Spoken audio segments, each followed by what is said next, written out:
Assalamualaikum warahmatullahi wabarakatuh. Hello guys, how are you all? I hope you guys in a good health. So today in this video I want to storytelling about the end of dream. Actually this is my English test, but yeah. So first I will story in English language, and then I will explain in my language in Indonesian, and then yeah, just like that. So the title is The End of a Dream. So it's there is a young man in Tehran, and he tired of sleeping on the floor, so he saved up for years to buy a real bed.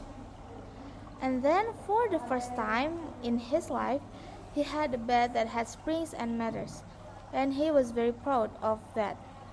And then after that, one day, because the weather was very hot, so he took the bed to the roof of his house, and then he slept very well in his roof for like the first and two nights.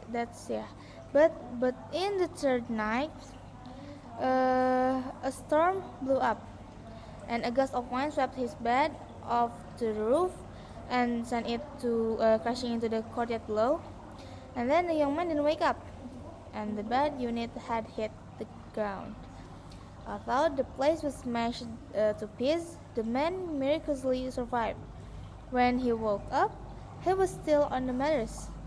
Then the man was sad after experiencing the dream, and then he picked up the mattress and carried it to his house. And then after that, he placed it on the floor, and then he quickly went to sleep again.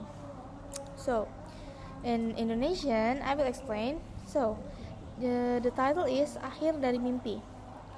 Jadi ada seorang pemuda cowok dari Teheran yang dia itu udah capek gitu tidur di lantai. Dia tuh menabung selama bertahun-tahun buat ngebeli tempat tidur yang real gitu. Nah, dan untuk pertama kalinya dalam hidup dia akhirnya beli satu kasur gitu, dan dia bener-bener bangga gitu. Dan pada suatu hari cuaca panas, dan dia ngebawa tempat tidurnya itu ke atap rumahnya, dan dia tidurlah gitu selama 2 malam pertama gitu, kayak di hari pertama sama hari kedua, di malamnya itu tidur nyenyak. Tapi di malam ketiga tiba-tiba ada badai meledak, terus kayak ada embusan angin yang nyapu dia tidur dari atap dan mengirimnya dia nabrak halaman bawah. Terus pemudanya tuh nggak bangun. Terus udah gitu meskipun jadi si kasurnya jatuh gitu, tapi pemudanya nggak bangun. Terus udah gitu si kasurnya tuh hancur berkeping-keping, dan si pemuda itu secara ajaib selamat. Tapi ketika ia terbangun, dia masih di kasur, dan ya udah, jadi itu cuma mimpi. Udah gitu ya udah, pemuda itu sedih, dan udah gitu dia ngambil kasurnya. Dia sedih kan udah mengalami mimpi itu. Terus udah gitu dia ambil kasurnya buat balik lagi ke rumahnya, ke bawah. Nah udah gitu dia balik tidur lagi, lanjutin tidurnya. So yeah, that's the story. I hope you guys understand ya guys. So that's all for me. I'm sorry if there's any mistake, and I hope you guys like the story. And then thank you. Wassalamualaikum warahmatullahi wabarakatuh. Dadah.